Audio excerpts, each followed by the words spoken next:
ახლა კი მივესალმებით მამუკა თურმანიძეს, რომელიც გახლავთ ქედაში მართველი გუნდის მერობის კანდიდატი. საღამო მშვიდობისა, დიდი მადლობა რომ ხართ ჩვენთან ერთად. მოდით დავიწყოთ მთავარი საკითხებით, გამოწვევებით, რაც ახლა აწუხებს მუნიციპალიტეტს და რა საკითხების გადაჭრასაც თქვენ ახლა პირდებით ამ მრჩეველს.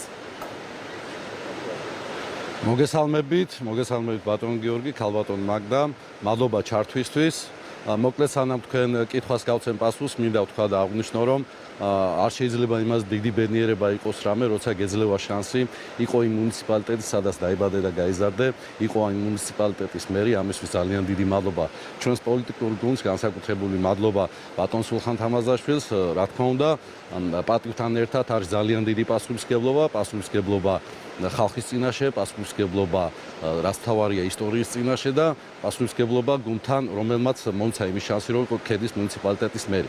რაც შეეხება თქვენს კითხვას და ჩვენს ამომავლო გეგმებს, მინდა გითხრათ, რომ მუნიციპალიტეტში არაერთი სიკეთეა გაკეთებული, როგორც მუნიციპალური ბიუჯეტიდან, ასევე სხვადასხვა დაფინანსებებით, ცენტრალური მთავრობის დაფინანსებებით. გარდა ამისა, ჩვენ რა თქმა უნდა გვაქვს ჩვენი ხედვები, მუნიციპალიტეტის მომდევნო განვითარების გეგმები და ხედვები, თუმცა აქვე ხაზგასმით მინდა აღვნიშნო და ვთქვა, რომ ჩვენი გუნდისთვის უფრო მეტად მნიშვნელოვანია არა ჩვენი ხედვები, არამედ მათი ხედვები თუ რა შეიძლება გაკეთდეს მუნიციპალიტეტში. როგორც მოგეხსენებათ, მიმდინარეობს წინასაარჩევნო შეხვედრები ჩვენს მოსახლეობასთან, თითქმის დავასრულეთ, ყველა უბანში ვიყავით მისული, ყველა თემში ვიყავით მოსული, დარჩენილი გვაქვს 5 თუ 6 უბანი, სადაც უნდა მივიდეთ მოსახლეობასთან და კიდევ ერთხელ ხალხგაზრდით ვამბობ, რომ გარდა იმისა, ჩვენ გუნდს თუ რა ხედვები გვაქვს და ამას რა თქმა უნდა ვაცნობთ ჩვენს მოსახლეობას, ჩვენთვის უფრო მეტად მნიშვნელოვანი არის მათი საჭიროებები, რას ამბობენ მოქალაქეები ამ შეხვედრებზე.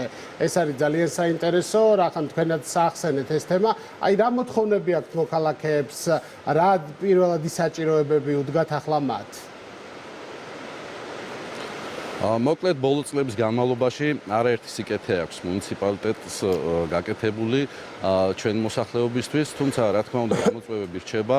მინდა ხაზგასმით თქვა და აღვნიშნო, რომ სხვადასხვა სოფლებში შეხვედრების დროს ისმება კითხვები ეკომიგრანტებთან დაკავშირებით, თუმცა ამ კუთხითაც გეტყვით, რომ როგორც მოგეხსენებათ, ქედის მუნიციპალიტეტი მაღალმთიანი მუნიციპალიტეტი არის, საკმაოდ ბევრი მეწყრული პროცესები გვაქვს, დაახლოებით 350 ოჯახი ყავს ეკომიგრანტი, თუმცა მინდა გითხრათ, რომ ეს ეკომიგრანტები ქირით არიან გაყვანილი უსაფრთხო ადგილას და ამას სრულად ფარავს ქირის ხარჯებს ფარავს სახელმწიფო.